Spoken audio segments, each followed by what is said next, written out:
Winston Churchill claimed that the one thing that really scared him in the Second World War was the U-boat threat and the Battle of the Atlantic. By the spring of 1943, the whole Allied war effort hung in the balance because of that campaign.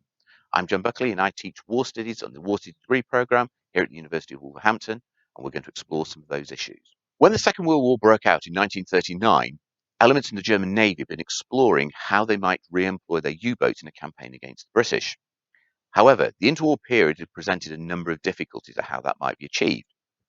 One of the most important developments was the introduction of underwater detection equipment we know as sonar, although in the interwar period it was known by the British as ASDICs. And this equipment allowed a surface ship to ping signals and hear U-boats moving around underwater. The British believed that this had solved the problem of the U-boat, and to a degree the Germans agreed. But nonetheless, at the start of the war, there were efforts to use the U-boats in some kind of creative way in order to inflict casualties on Allied shipping. And the head of the German U-boat arm, Karl Dönitz, had explored various ways in which he might be able to get around the problem of attacking convoys with U-boats. And one of the measures that began to be employed and thought about was, rather than attacking underwater, to attack on the surface, because there sonar equipment could not detect a U-boat. Now, that obviously, meaning daylight, you could see the U-boat on the surface. So another idea was to attack at night. And in darkness, U-boats are very low to the surface of the water, very difficult to see. And so an attack on the surface at night allowed them to get much closer to their targets and inflict casualties. And then, if necessary, they could escape underwater as and when required. One of the other ways in which you might then create problems for the Allies would be to attack on the surface at night in coordinated groups. And this group idea, which later became known as the Wolf Pack, was a way in which you would have a large number of U-boats all converge on a convoy at roughly the same kind of time, overwhelm the escort group, because escort groups tended to be fairly small, with very large numbers of ships in the convoy. The U-boats would be able to get past the escort group, evade enough of them, and get in and cause all sorts of damage to the convoy. The Wolfpack attack was something that Karl Dönitz and the Germans had been thinking about when the war broke out. The problem was that until 1940, there weren't enough U-boats. It wasn't possible to make it work. And the key turning point came with the defeat of France in the summer of 1940, which allowed all of those Atlantic coast ports to be used by the Germans, which allowed their U-boats to be based right on the edge of the Atlantic. They could get out into the shipping lanes and further out and around the British Isles and spend much more time on station causing problems to the British. This then created pandemonium for the British. For a period of time, the British were unable to control those losses. They didn't have the escort groups, they didn't have enough aircraft to escort, to look after those convoys, and shipping losses rocketed out of control to unsustainable levels. By the spring of 1941, however, the British had brought the losses back under control. Increasing use of aircraft, better escort groups, better organisation really started to solve the problems for them. But one of the biggest changes occurred by the spring of 1941 was the increasing use of intelligence. One of the weaknesses of the German system, coordinating their U-boats into these packs, so that command based on land and the U-boats out at sea had to communicate with each other. The German High Command had to send messages out to U-boats based on intelligence assessment of where the convoys might be, and the High Command needed to know where their U-boats were so they could coordinate these groups into these attacks on the convoys. The only way you could do that was with radio transmissions. You couldn't send messages in plain German or any language because the enemy can always listen into those radio transmissions. You can't stop the enemy from doing that. So the only way you could then transmit safely was to encrypt your messages or use codes. And in that way, the enemy might be able to hear the message, but they couldn't understand them. And so the Germans had explored how you might do that, as many of the nations had done in the interwar period. And by the outbreak of the Second World War, the Germans were using a machine known as an Enigma machine, which looks like a typewriter. And you type in messages and it encrypts the message, turns it into a string of letters which seem to make no sense whatsoever. You then transmit the string of letters out to the U-boat in the Atlantic. The U-boat in the Atlantic has the right settings, the right code books, and he's able to set the machine to decrypt the message and turn it back into German. For the British, the Allies listening into those messages, all they could hear was the string of letters. And the machine appeared to be unbreakable.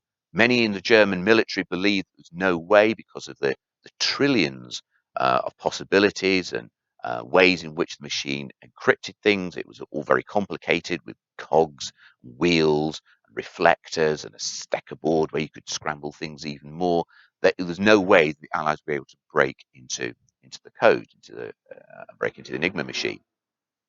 However, the British were helped in the early stages of the Second World War by the work that had been done initially by the Poles in the 1930s and later by the French. And the Poles in particular had worked out how the Enigma machine worked because it was freely available in the 1920s and 30s. It was a business machine and the German military had adapted it. So the Poles had an idea about how it worked, but they fundamentally broke into Enigma and the concept of it. And they brought that material and that knowledge to the Allies on the outbreak of the Second World War. When Poland was defeated in 1939, they brought it to France. When France was defeated, it all came back to the UK. And at Bletchley Park, the British set up a large-scale operation to break into Enigma and to understand it, to be able to decrypt the messages and work out what the Germans were saying to each other. Now, by 1941, at the spring of 1941, considerable progress had been made, and the British and the Allies, by the use of the work of the Poles and French, by capturing some code books and working out how the German system was working, were starting to break in to Enigma codes. So they knew, to a degree, what the Germans were saying. The codes changed every day. There's a code book which changed the way in which it all worked on a daily basis. So you can never get a complete picture of what was going on, but you could get some idea. And by the use of this intelligence, they were starting listening to these messages, decrypt some of them, work out what the Germans were up to. The Allies were able to maneuver their convoys in particular ways so that the Germans, the wolf packs weren't in the right place or they couldn't mass them in the right kind of way. And this was highly effective for a period of time. So by 1942, the Germans had effectively started to rethink how they were going to use their U-boats. They weren't having the same kind of effect. Losses had been brought under control. But when the United States joined the war in December 1941, the Germans used their U-boats to attack the eastern seaboard of the United States and inflict heavy casualties there. Then, by the spring of 1942, the Americans had organized their own convoys and their own systems, which brought losses back under control. So by the summer of 1942, the Germans were refocusing their efforts elsewhere. And they focused on the mid-Atlantic, the bit of the Atlantic which is far enough away from land that it's very difficult for air cover to reach. The Allies did have some aircraft that could get there, but they were in very short supply.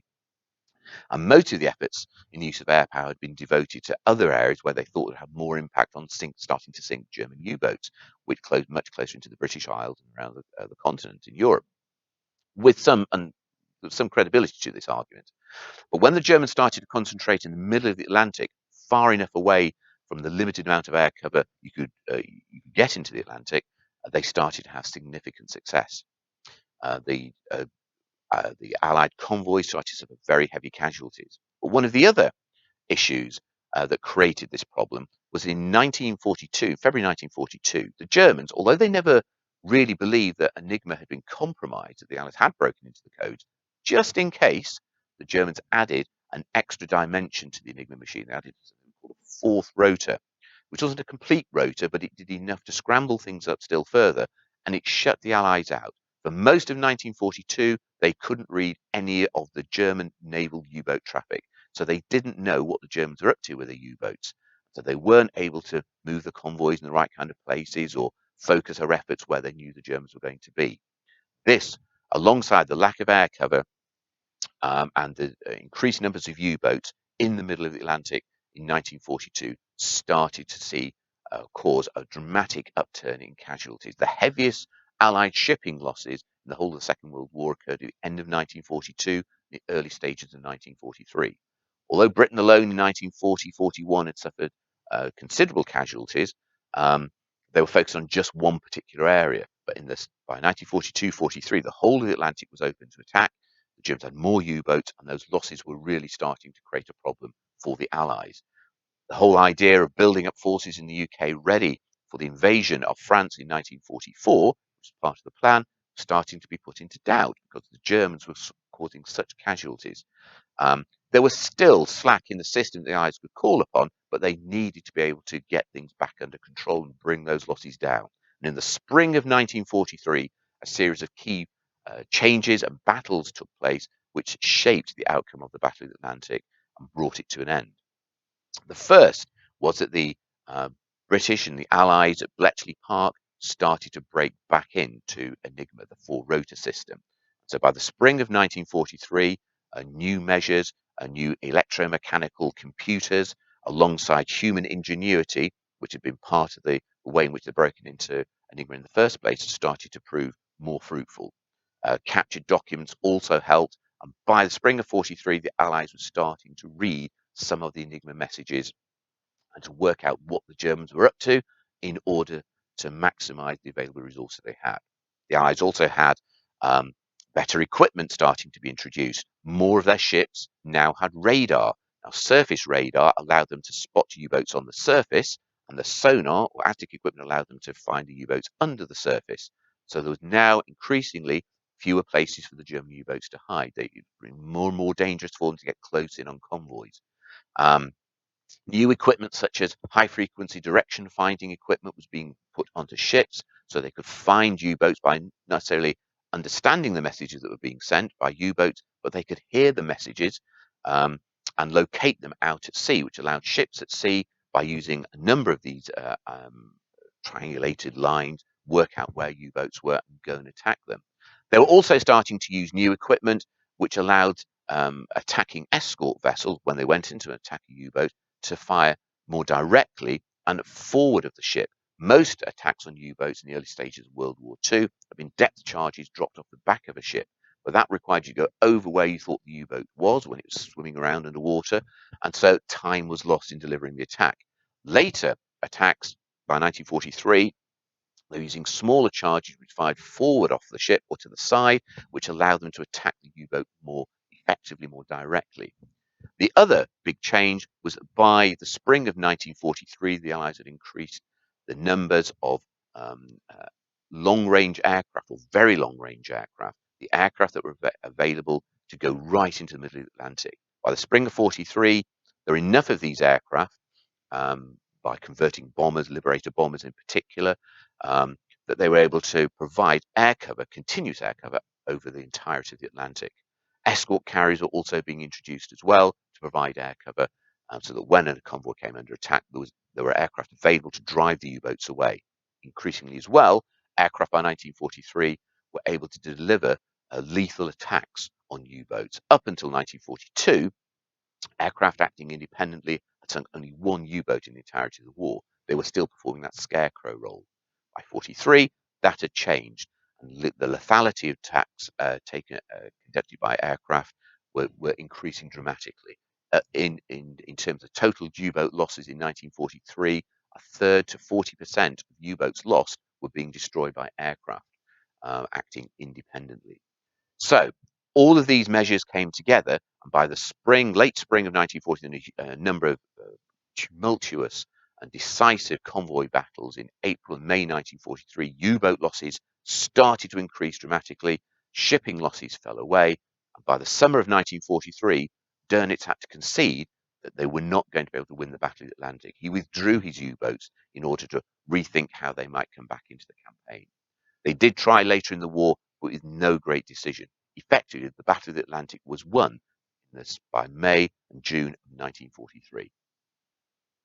Naval warfare is a fundamental part of the War City degree programme here at the University of Wolverhampton. We explore it in many areas, modules, First and Second World War, 19th century.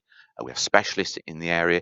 We explore aspects of technology, tactics, operations, and the integration of all of that in the flow of history. If you want to know more, click the links in the description.